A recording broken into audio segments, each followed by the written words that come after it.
Good day mga ka-GT sa kalam. At ito po siyempre nakikita ko po ito sa social media, kaya ginaya ko lang po. Ayan po, may laro po kami Team Lodge at sana po ibigay ni Lord ang panalo. At ayan po, siyempre pag ano yan, ayun, nakabis na po ako, pupunta na po akong court niyan. Ang suot ko ay ang Ginebra Justin Brownlee na bigay sa akin ng, alam nyo na mga ka-GT sa kalam, siyempre ang store ng ate ko ay lagi siyang dinideliveran mga ka-GT sa alam. At ayun po, lumabas na po ako ng bahay.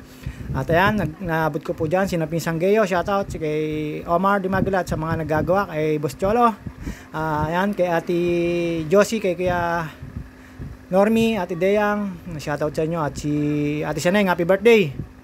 Ayan po si Ate Saneng, number one guardia po yan dito sa Pro 4. At ayan, dadaan po ako sa dati namin buhay. At ayun, medyo sarado na. At ayan, si Randy, gugas po yan. At ayun, dire-diretso lang po tayo dyan. Pro 4 Tawis po yan mga ka-GT sa daanan po natin tindahan ni Ate Nene, na lagi akong pag bumili, binubuksan ko muna bago magbayad. Alam niyo na kung bakit. At ayun, dinaanan ko po yung mga nagagawa ng banderitas dito sa Pro 4. Sa anuhan ni Pinsang Gayo, matatakbong konsyal yan. At ayan, panayan daldal niyan. Noloko ko niyan, cancel daw laro namin. Hindi niya alam, naka-vlog. Ayun, Cholo, ayan, si Omar, shoutout sa inyo. Ayan, masisipag na gumagawa ng banderitas. At ayun po, syempre, ayan, ate yun, di ko po kinunan yung sumunod, si Kuya Ingo lang, tsaka si Neneng. At ayun, dumaan po ako dyan, kasi alam nyo na kung ano yung ginagawa ng mga marites po doon sa dinaanan ko, kaya hindi ko po kinunan ng video kasi baka ma-restricted po ako. Ayan yung shortcut yan sa may papunta Lechonan sa amin, Pro 4 Tawis po ang tawag sa amin dyan. Sa mga taga-Pansulat, taga rito sa amin, ayan po yung sa may papunta Lechonan, papuntang 5 covered court mga ka-GT sa kalam. Siyempre alas 6 po yung laro namin. At shoutout kay Ate Baby Jollibee at kay Engineer.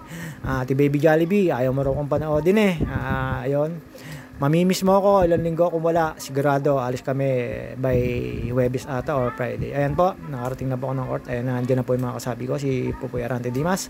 At ayun po, inaantay ko na lang po yung mga kasapi namin, mga ka-GT sa kalam dyan, sina Eldon, si Ombin, si Eric, at si Andrew. Ayan, si Pari Ian, shoutout sa'yo Pari Ian. Ayan, at si Master Oliver at si Arante Dimas na laging hindi lasing. At ayun po, ayan, meron pong ganyan. Alam nyo na po kung sino may gawa niyan. Ayoko pong mabas. Kaya project po yan ng magaling na, alam nyo na, ng Pansol. At ayun po, ayan po yung court. Siya rin po lahat ng may project niyan. Siyempre,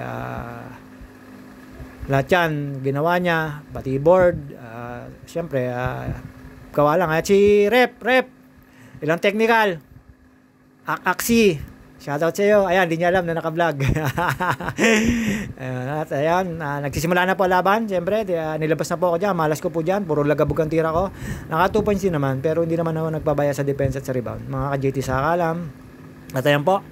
Shoutout kay Team Lodge at sa aming manager, Consi Lodge. Shoutout sa iyo. Ayan po, naglalaro na po kami dyan. Ayun, pinasok ko sa loob. Miss ko rin ako kay Eldon. At ayan, mga ka-GT sa kalam.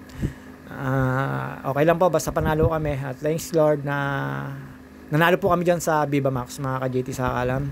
At ayun po, kailangan po namin manalo, isa pong panalo mga ka-GT sa kalam. Ayan po ako, ayan, pakit na lang po ako ng pakit dyan, mga ka-GT sa kalam. Siyempre bida ako, ayan o, Barangay Pansol, paliga po ng SK yan.